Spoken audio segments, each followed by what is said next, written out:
মেঘের ভেলায় এক ছোট্ট স্বপ্ন। এক ছিল ছোট্ট মেয়ে, নাম আলো। আলো থাকতো শহরের কোলাহল থেকে অনেক দূরে, পাহাড়ের কোল ঘেঁষে এক শান্ত গ্রামে।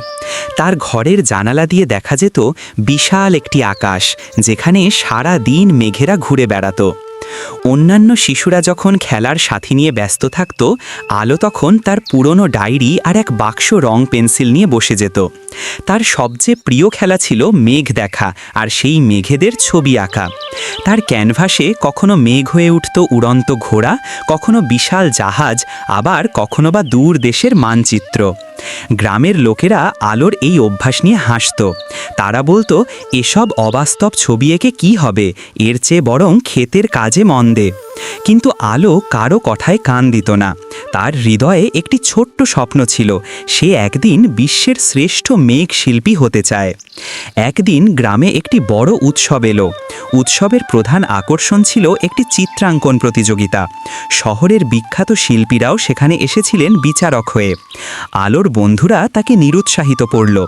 তোর মেঘের ছবি এসব বড় শিল্পীদের ছবির কাছে টিকবে না, তারা বলল। তবুও আলো দমে গেল না, সে প্রতিযোগিতায় অংশ নিল। সবাই যখন প্রকৃতির নিখুঁত ছবি বা গ্রামের মানুষের জীবনের দৃশ্য আঁকল, আলো তখন আঁকল একটি বিশাল সোনালি মেঘের ভেলা। সেই ভেলায় বসে আছে একটি ছোট্ট মেয়ে, যে এক আকাশ ভরা রং নিয়ে হাসছে। ছবিটি ছিল স্বপ্নের মতো উজ্জ্বল আর অসম্ভব রকমের সরল। বিচারকরা যখন এলেন, তখন সবার চোখে পড়ল সেই ছবিটি। একজন প্রবীণ বিচারক, যিনি নিজেই বিখ্যাত শিল্পী, আলোর ছবির সামনে এসে থমকে গেলেন। তিনি আলোর দিকে তাকিয়ে হাসলেন এবং বললেন, এই মেয়েটি শুধু মেঘ আঁকেনি, সে তার ভেতরের স্বপ্নকে রং দিয়েছে। এর তুলিতে যে স্বাধীনতা আছে তা শেখানো যায় না। আলোর ছবিটি প্রথম পুরস্কার পেল। সেই দিন থেকে গ্রামের মানুষ আর হাসল না। তারা বুঝল যে স্বপ্ন যত ছোটই হোক না কেন, যদি তাতে মন থেকে বিশ্বাস রাখা যায়, তবে তা এক